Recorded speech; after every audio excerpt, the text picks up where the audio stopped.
Hey everybody, I'm an atheist who lives in the United States. To those in other countries that are not aware, the US is one of the most religious developed countries in the world, with the majority of the population specifically being Christian.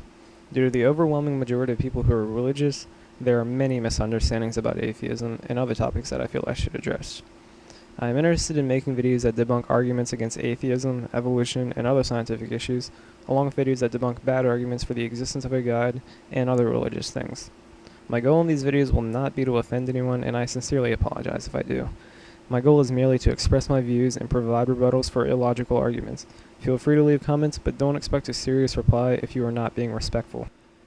This is one of those condescending Wonka memes that targets atheism.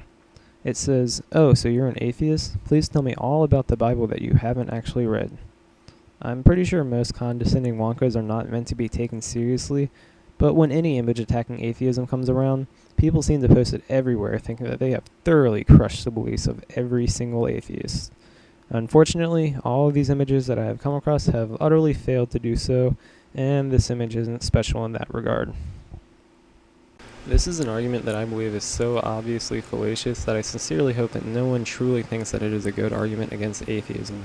Unfortunately, there are people in this world who believe that the universe is less than 10,000 years old, that the earth is flat, and that the reason the world sucks so much nowadays is because of nice and caring people who actually want to treat homosexuals as human beings. So it wouldn't really surprise me.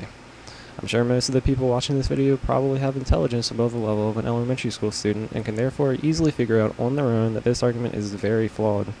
But I will go over it anyway because I enjoy discussing these kinds of topics and because I'm an arrogant, snarky bastard. First, this argument assumes that no atheists have ever read the Bible. This is factually incorrect, and I can name off the top of my head numerous famous atheists who have, in fact, read the entire Bible, including Christopher Hitchens and Penn Jillette.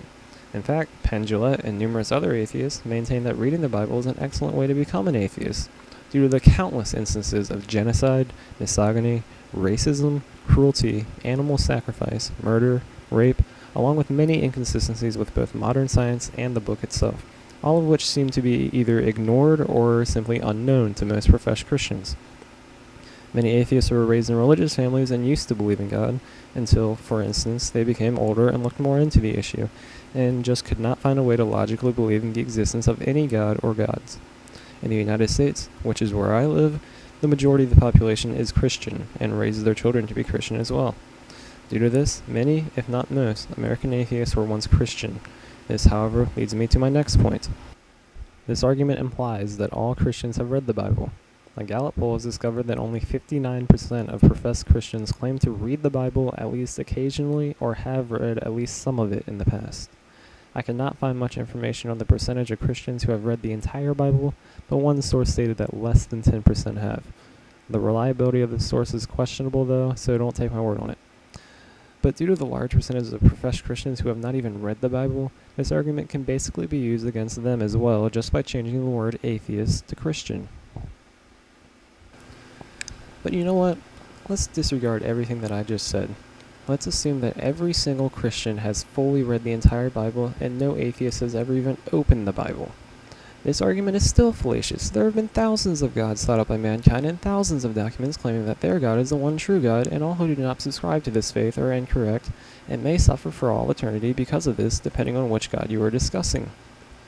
This argument is a false dichotomy that assumes one can either be an atheist or a Christian with absolutely no alternatives. In reality, as I just explained, there are numerous supposed holy scriptures to choose from that are not of Christianity. All of them obviously cannot be true due to the fact that most, if not all of them, contradict each other in some or many ways, including the obvious fact that many claim that their God is the one true God. I am fairly positive that no Christian, or really anyone else in the world that has ever existed, has read every single religious document in existence and determined which one is true, if any. So really, one can reword this argument in many different ways to show the fallaciousness of it. Here are some that I have thought of. Oh, so you're a Christian? Please tell me all about the Quran, which you have not read. Oh, so you're a Muslim? Please tell me all about the Vedas, which you have not read. Oh, so you believe in Norse mythology. Please tell me all about the Gospel of the Flying Spaghetti Monster that you haven't actually read. It is incredible to me how just two short sentences can contain so much fallacious reasoning. I, of course, have absolutely nothing against Christians or religious people in general, and have no problem whatsoever discussing their views and philosophies intelligently with some humor thrown in a non-serious way, just to make it more fun. But I have trouble taking arguments like this seriously.